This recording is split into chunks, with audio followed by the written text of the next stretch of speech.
이스라엘 백성들은 지금까지 아주 놀라운 일들을 경험했습니다.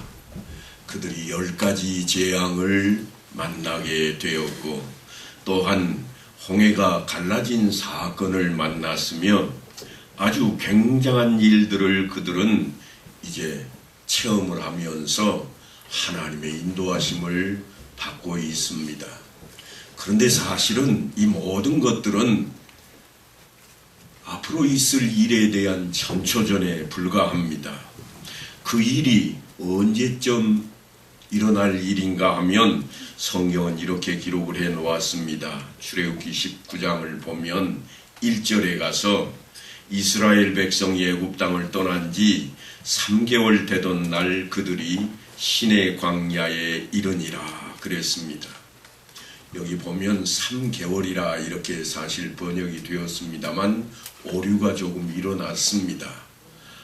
이 단어는 사실은 세 번째 달이라는 단어입니다. 제3월이라 이전에 있던 성경, 개역성경에는 제3월로 번역이 되어 있으니 그렇게 이해를 하시고 지금부터 설명을 들으시면 좋겠습니다.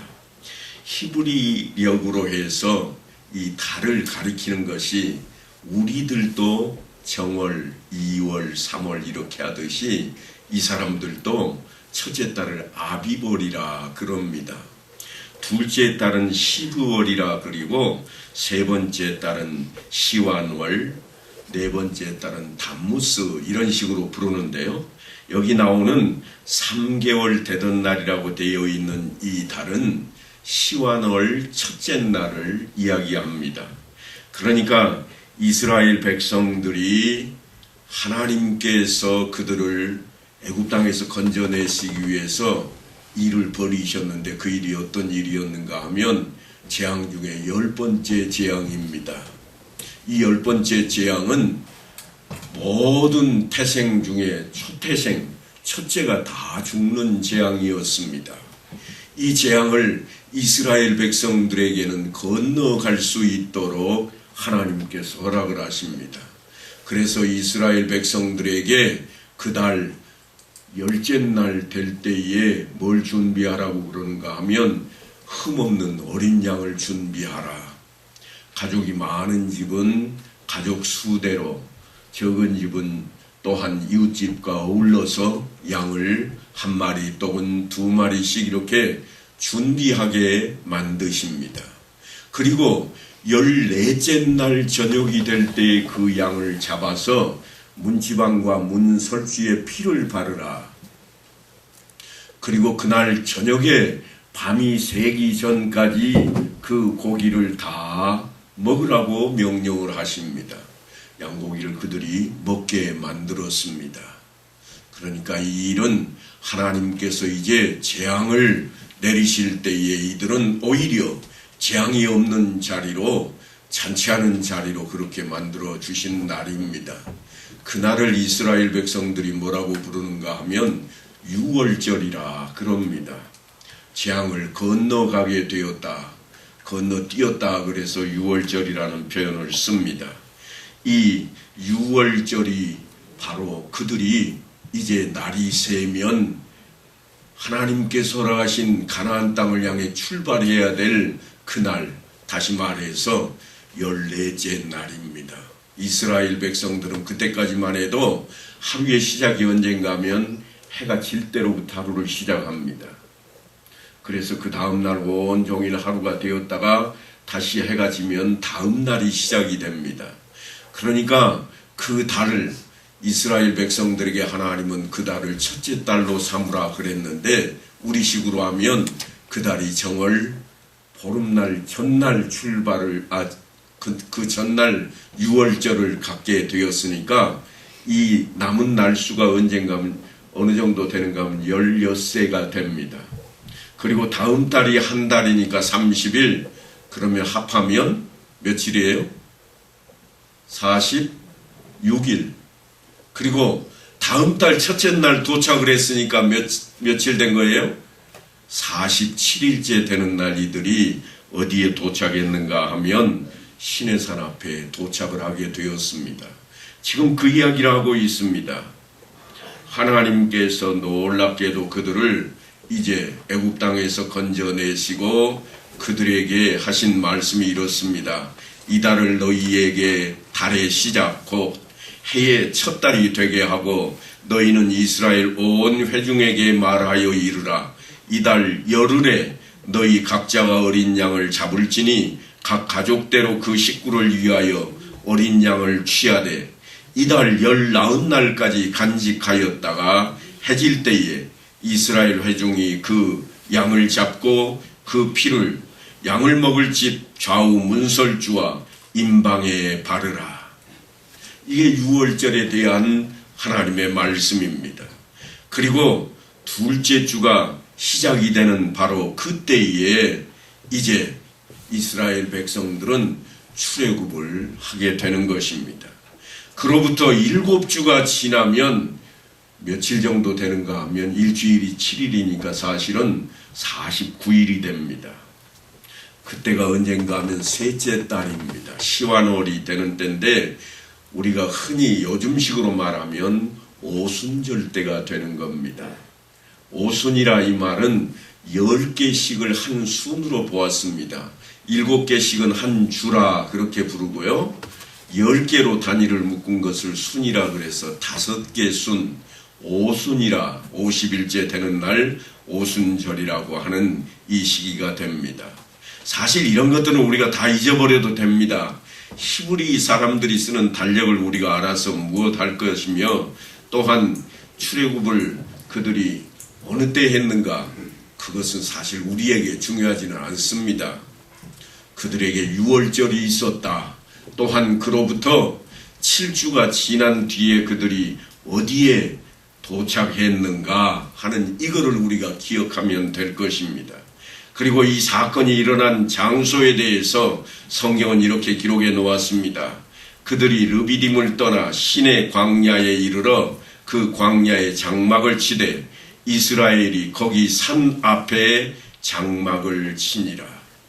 지금 말하는 거기 산이라는 말은 성경 어느 곳에는 호렙산이라 또 어느 곳에는 시내산이라 이렇게 표현하는 모세가 하나님을 처음 만났던 그 산을 이야기하고 있습니다. 그래서 모세는 늘 그 산을 하나님의 산이라 그렇게 부르곤 했습니다.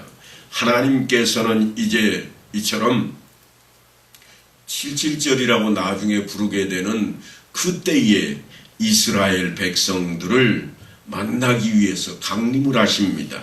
그 이야기가 성경에는 내가 애굽 사람에게 어떻게 행하였음과 내가 어떻게 독수리 날개로 너희를 업어 내게로 인도하였음을 너희가 보았느니라 하고 이제 이전에 있었던 일을 그들 앞에 기억하게 만들어냅니다. 그 이야기는 무슨 이야기인가 하면 홍해 바다를 가르시고 안전하게 그들을 구원하셨고 광야에서는 구름 기둥과 불 기둥으로 그들을 안전하게 인도하시고 먹을 것이 떨어졌을 때는 만나를 허락하셨고 고기가 먹고 싶다고 외칠 때에는 메추라기를 보내주셨던 그리고 목이 말라서 물이 필요한 때에 생명의 물을 먹이게 했던 일을 상기하게 만들고 있습니다. 그래놓고 하신 말씀이 오늘 본문의 말씀입니다. 아주 비장합니다. 세계가 다 내게 속하였나니 너희가 내 말을 잘 듣고 내 언약을 지키면 너희는 모든 민족 중에 내 소유가 되겠고 너희가 내게 대하여 제사장 나라가 되며 거룩한 백성이 되리라. 너는 이 말을 이스라엘 자손에게 전할지니라. 제가 종종 말씀을 드립니다만 이스라엘 백성들이 애굽을 빠져나와서 이제 종이 아닌 자유의 몸이 되었으니까 자기 마음대로 할 수 있는가? 그게 아니라고 하는 사실을 오늘 여기서도 그들 앞에 외치고 있습니다. 뭐라고 그러시는가 하면 너희가 내 말을 잘 듣고 내 언약을 지키면 너희는 모든 민족 중에서 내 소유가 될 것이라. 그래서 지금부터는 너희는 내게 속한 자라 하는 말씀을 그들 앞에 하고 있는 모습입니다.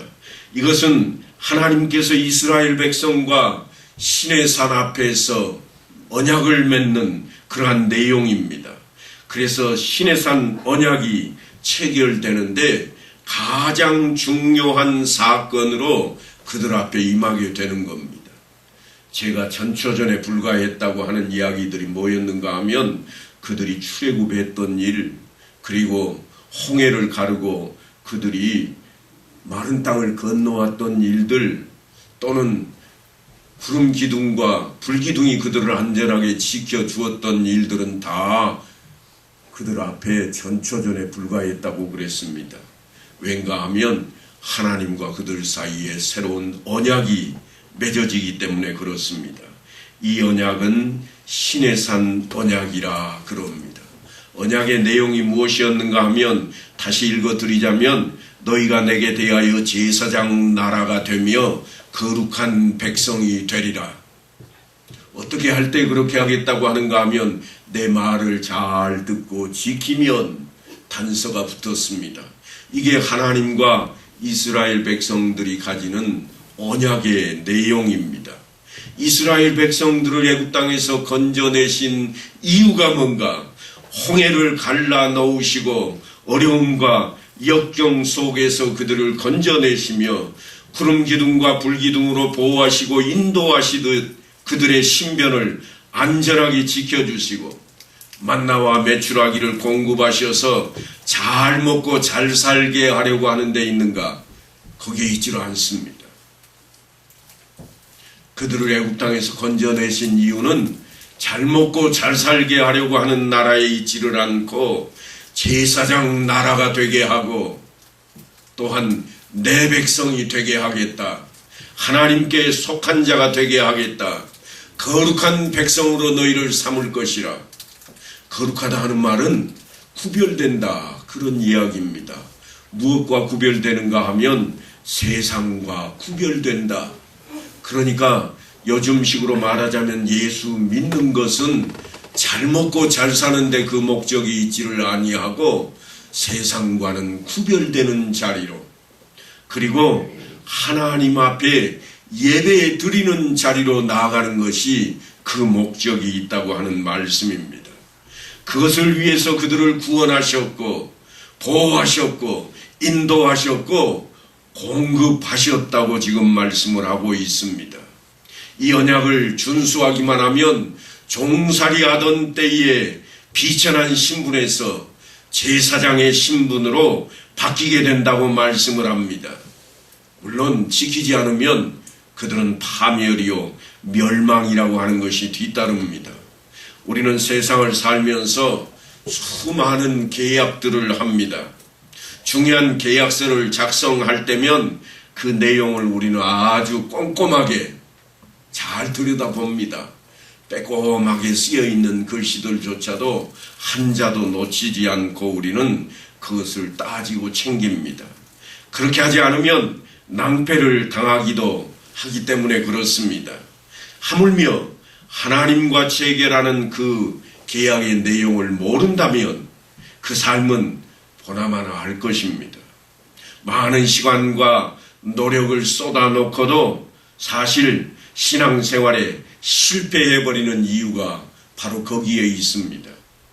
하나님과 나 사이에 구원이라고 하는 이 놀라운 언약, 새 언약이 맺어졌는데 이 언약의 목적이 어디에 있는가? 잘 먹고 잘 사는 데 있는가? 아니라는 이야기입니다. 그러면 목적이 어디에 있는가? 하나님 앞에 예배 드리는 데에 있고 또한 하나님의 백성이 되는 데에 있다. 구별된 자, 세상과는 구별된 삶을 사는데 그 목적이 있다고 하는 것입니다. 이스라엘 백성들은 하나님께서 그들과 언약하신 내용을 모세를 통해서 다 듣고 난 뒤에 그들이 어떻게 응답하는가 하면 8절을 보면 여호와께서 명령하신 대로 우리가 다 행하리이다. 그래서 이 약속은 체결이 됩니다. 하나님과 이스라엘 백성 사이에 이 언약이 체결이 되었습니다. 시내산 언약서에 도장을 찍기 위해서 이스라엘 백성들이 사실은 이렇게 답변하기 전까지 해야 될 일들이 있었습니다. 제가 거기에 며칠 만에 도착했다고 그랬는가 하면 46일 지난 47일째 되는 날 도착했다 그랬습니다. 그렇게 도착했더니 하나님께서 모세에게 이렇게 명령하십니다. 오늘과 내일 그들을 성결하게 하며 그들에게 옷을 빨게 하고 준비하게 하여 셋째 날을 기다리게 하라. 이는 셋째 날에 나 여호와가 온 백성의 목전에서 신의 산에 강림할 것이라. 하나님이 신의 산에 나타나실 것을 지금 말씀하고 있습니다. 그러니까 구약시대에 하나님이 이스라엘 백성들을 만나시기 위해 애굽에서 빠져나오게 출애굽하게 만들어 놓으시고 그들을 만나신 때가 요즘 우리 신약시대로 하자면 예수님께서 승천하시고 난 이후에 성령을 보내셔서 성령이 강림하신 성령 강림절, 오순절과 동일한 때라고 하는 겁니다. 구약시대도 하나님께서 강림하실 때에는 이처럼 오순절 때에 하나님께서 그들 앞에 강림을 하셨습니다. 그런데 그 조건이 뭔가 하면 성결케 하는 것입니다. 깨끗하게 하는 것입니다. 이 깨끗함은 물론 지금 이스라엘 백성들에게 옷을 빨게 하고 몸을 씻게 하는 그러한 모습으로 우리가 보여져서 그냥 겉모습만 깨끗하게 하는 것으로 느껴지겠습니다만 그들은 이미 어린 양을 잡아서 그 피를 문지방에 발랐던 사람들입니다. 어린 양을 잡았다 이 말은 제물을 잡았다는 의미를 담습니다. 제물을 잡을 때에 그 가족들을 숫자에 따라서 잡게 했습니다. 왜냐하면 죄값을 대신 치러야 되기 때문에 그렇습니다. 이미 죄값을 치러버려서 그들은 죽지 않고 넘어가게 되는 것입니다. 장자가 죽는 때였으니까 각 사람마다 한 마리가 아닙니다. 한 집안에 한 마리씩을 잡게 했습니다. 그래서 그거를 잡아서 피를 뿌리고 또한 그 양을 다 같이 화목하는 뜻으로 함께 먹게 하여서 오늘날 우리가 예수 안에서 치르고 있는 성찬 예배와 동일한 모습을 6월절에 그들이 이미 지키고 있는 것입니다. 그들은 하나님 앞에 오늘날 우리가 예배 드리는 것처럼 제물을 취하여 그 양을 잡았고 그것을 또한 피를 뿌려서 자신들의 죄 사함을 받게 했으며 그뿐만 아니라 그것을 화목의 제물로 나누어 먹게 함으로써 오늘날 우리가 가지고 있는 세례와 또한 성찬 예식을 동시에 우리 앞에 보여주고 있는 시각 자료로 이용되고 있는 모습입니다. 하나님께서는 흠이 없으신 분입니다. 그러므로 흠이 없으신 분이 죄인된 인간들을 그냥 만나면 인생들은 소멸되어 버리고 말 것입니다. 그래서 취한 것이 제물을 통해서 그 죄값을 다 말소시키고 만나 주시는 자리가 되었습니다. 예수님께서 비유의 말씀을 하나 전하십니다. 어느 날 한 임금이 자기 아들의 혼인잔치를 베풀고 손님들을 청했습니다. 그런데 웬일인지 아무도 혼인잔치에 오려고 안 합니다. 왜냐하면 다들 바빴습니다. 남의 집 혼사 가는 게 자기 일보다 못했습니다. 어떤 사람은 장가를 들게 되었고 어떤 사람은 또한 자기 가족 중에 생일을 맞게 되었고 어떤 사람은 농사 짓는데 하필이면 탈고 가는 날이었고 어떤 사람은 양을 잡는 날이었고 이모저모로 아주 바쁜 날이어서 아무도 이 잔치에 참여하지를 않았습니다. 그래서 예수님은 그 비유의 말씀 중에 이렇게 이야기합니다. 내가 오찬을 준비하되 나의 소와 살찐 짐승을 잡고 모든 것을 갖추었으니 혼인잔치에 오소서. 그런데 아무도 돌아보지를 않는 겁니다. 심부름을 갔던 종을 오히려 붙잡아서 모욕을 줍니다. 그리고 때로는 죽이기까지 했습니다. 그래서 임금이 화가 났습니다. 군대를 동원해서 그들을 모두 동네를 불살라버리고 다 죽여버리고 난 이후에 종들에게 이렇게 이야기합니다. 혼인잔치는 준비되었으나 청한 사람들은 합당하지 아니하니 내 거리 길에 가서 사람을 만나는 대로 혼인잔치에 청하여 오라. 그래서 이제 그 사람이 길가에 지나가는 사람이니 악한 사람인지 선한 사람인지 상관없이 종들이 나가서 그들을 다 데려왔습니다. 혼인잔치에 이제 손님이 가득하게 되었습니다. 그런데 주인이 나오더니 다시 이야기합니다. 예복을 입지 않은 사람들이 있도다. 그들은 다 쫓아내버리라. 아니, 오라고 할 때는 언제고 이제 와서 그러는가? 그랬더니 예수님이 비유의 말씀을 통해 이렇게 말씀합니다. 친구여, 어찌하여 예복을 입지 않고 여기 들어왔느냐? 그 손발을 묶어 바깥 어두운 데에 내던지라.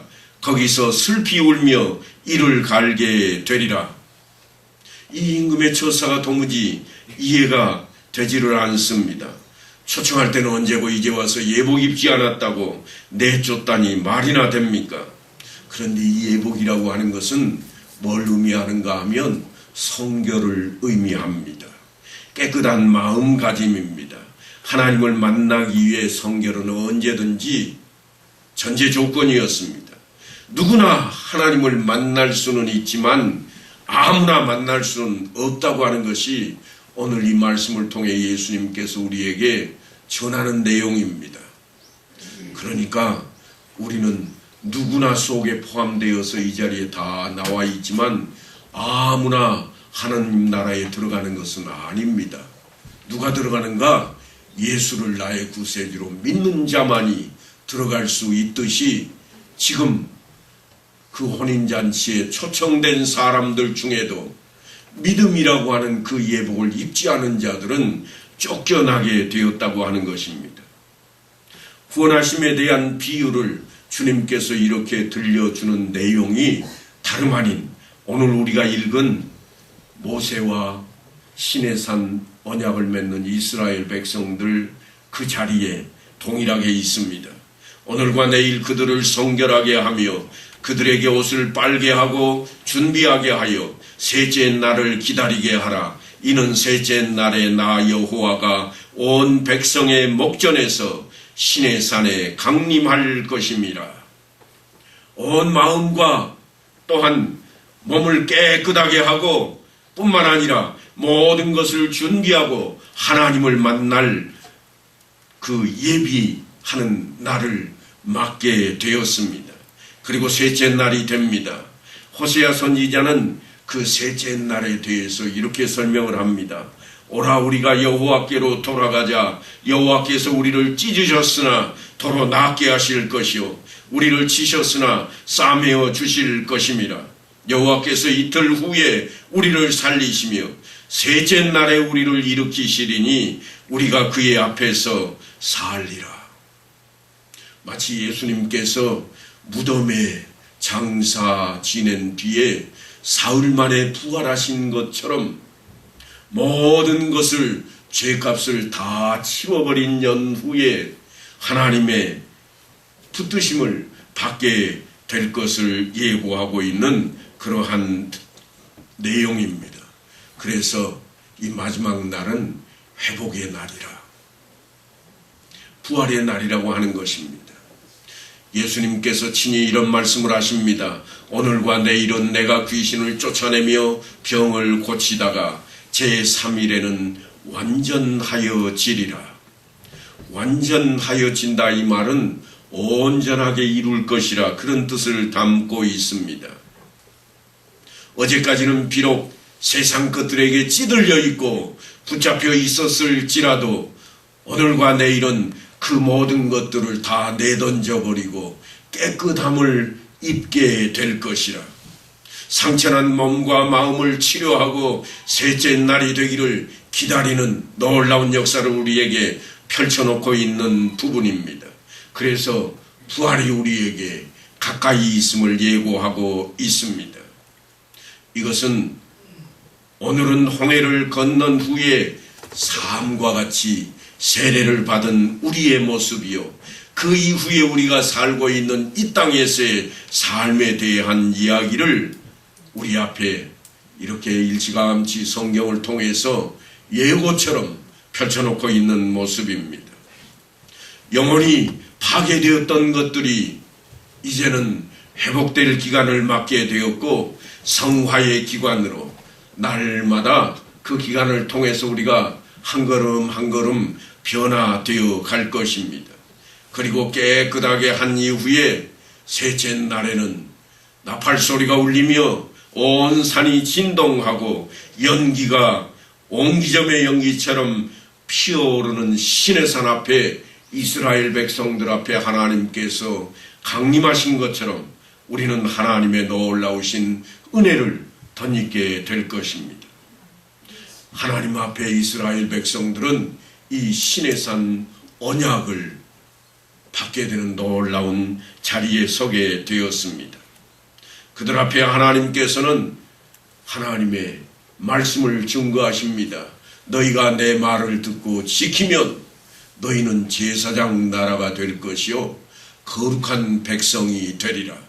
그러니까 지금까지 그들은 어떤 생각을 했는가 하면, 애굽을 떠나올 때 이제는 자유롭게 되었다, 종살이 하지 않아도 되겠다, 이제는 잘 먹고 잘 살겠구나, 그런 생각을 가지고 있는 그들에게 하나님께서는 그게 내 목적이 아니라 너희는 내게 예배할 자로 불러내었노라. 너희는 세상과 구별될 것을 원해서 내가 너희를 택하였고 불려내었노라 말씀하고 있는 것입니다. 이처럼 신의 산 언약을 통해 이스라엘 앞에 구약의 교회가 세워지게 되었습니다. 신약시대에도 사실은 동일한 내용이 이루어집니다.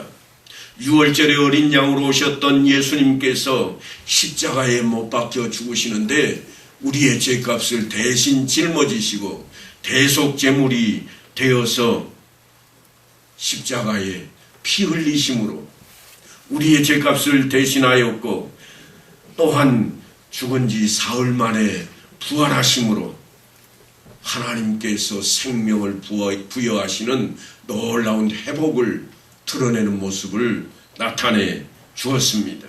그리고 오순절이 되자 놀라운 일이 벌어집니다. 마가의 다락방에 모여 기도하던 제자들에게 성령께서 강림하셨습니다. 강한 바람이 부는 것처럼, 하늘에서 불의 혀가 갈라지는 것처럼 성령께서 그들 가운데 임하시게 되었던 것입니다. 그러니까 신약의 교회가 태동하는 모습이 그렇습니다.